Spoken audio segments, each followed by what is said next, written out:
नमस्तेस्तु भगवन् विश्वेश्वराय महादेवाय त्र्यम्बकाय त्रिपुरान्तकाय त्रिकाग्निकालाय कालाग्निरुद्राय नीलकण्ठाय मृत्युञ्जयाय सर्वेश्वराय सदाशिवाय श्रीमान् महादेवाय नमः।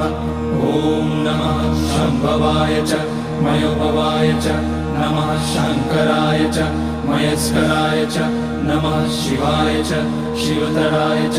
ॐ त्र्यम्बकं यजामहे सुगन्धिं पुष्टिवर्धनम् उर्वारुकमिव बन्धनान् मृत्योर्मुक्ष्यमामृतात्।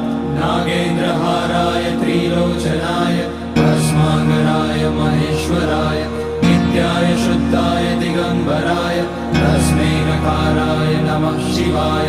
मन्दाकिनी सलिलचन्दन चर्चिताय नन्दीश्वर प्रमथनाथ महेश्वराय